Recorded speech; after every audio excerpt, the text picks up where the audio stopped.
Okay, so you know it to the extent that you actually have it in your office.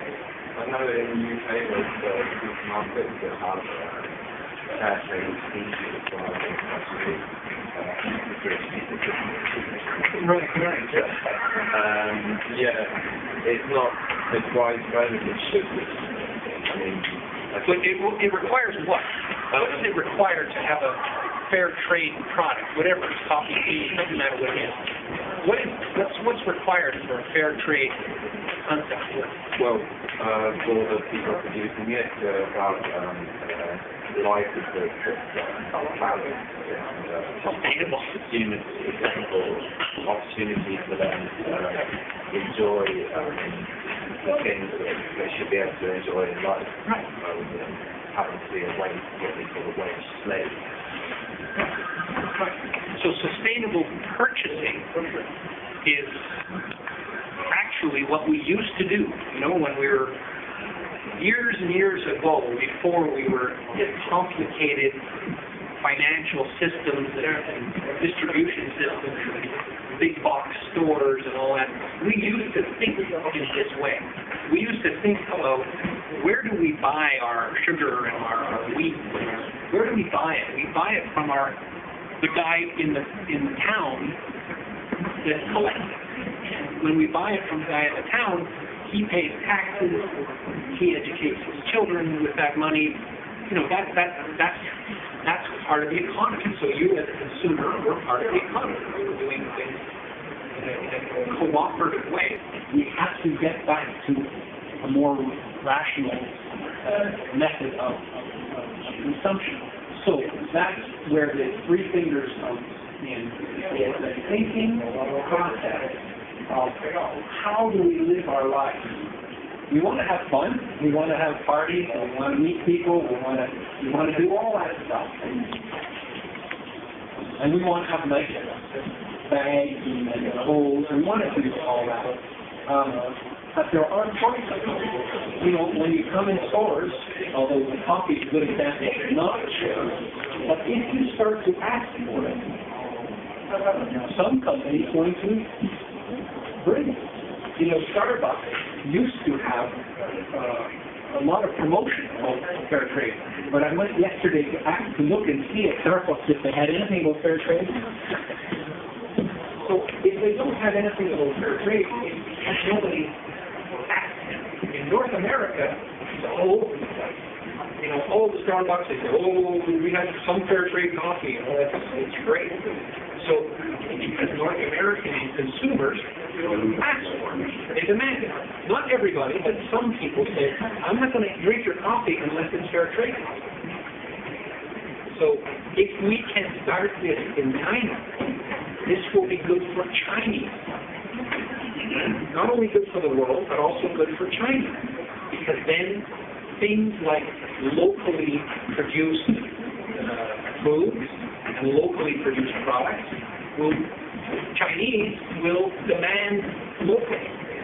And that's good for consumption in China. So anyway, that's the idea behind the three fingers, is to get you thinking about society, environment, and economy when you're so how do you change the direction of a big ship, a big boat in the ocean? It's not easy. You know, there's not just one person that changes the direction of the ship. Really, it takes all the people on the ship to start to think and move in a more sustainable direction. That's what will make the difference. Each one of us tells before we eat cake. What other thoughts? Pete, do you have any questions about it? Well, actually, no questions. I think the idea of the three fingers is great.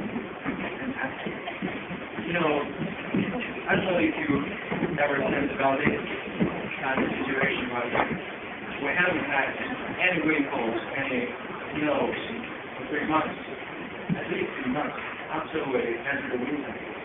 No rainfalls. So I think it's a very critical situation to manage. So I think maybe spreading the idea of three fingers to people around the world is very important.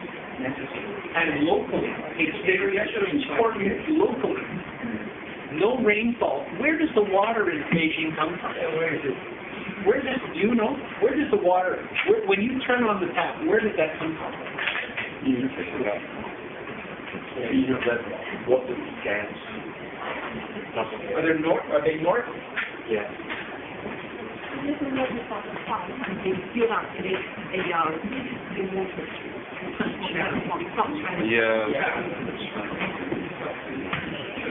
You know, that's another huge issue, right? It's like the Three Gorges Dam. Yes, humans can change things. This much. Through just even our huge engineering projects. It's not the solution. The solution is not taking water from where it is now and bringing it somewhere else. The solution is stop the glaciers from melting, because when the glaciers in the Himalaya melt, where's the water going to come from? Doesn't matter where in China you're moving it, it comes from somewhere. Ultimately, it comes from rain, that turns into ice, builds up in the glaciers, and over millennia, over millions of thousands of years, melts and provides us with our. So maybe one of the activities that we can organize is when the weather becomes warm, we can organize a weekend hiking called maybe water observation by the lakeside or riverside in Beijing. There's an activity already going on for 2 years. Actually, I've seen lots of. Well, let's combine these things and say, I love that idea, first of all, because that's awareness and activity. It's hiking, get out there and be healthy. And also, let's support things that already are going on, right? We don't have to create our own special kind of collaboration. Collaborate our ideas. Promote. Leverage, whatever word you want to use. But exactly, what we're trying to do is support everyone who's doing anything that is in the correct direction, that is in the direction of awareness or doing or learning. This is what we're trying to do. So I love that idea. We should all keep our ears open and our eyes open for opportunities to support hikes and walks and we go. We talk to each other and we say, hey, let's support that organization and really make it successful. They will be idea. People will accept it. So I think that's the way to go. In English we say, don't reinvent the wheel. The wheel is already invented a long time ago. Don't reinvent it. There's many organizations, including Greenpeace and others, who need people to support them.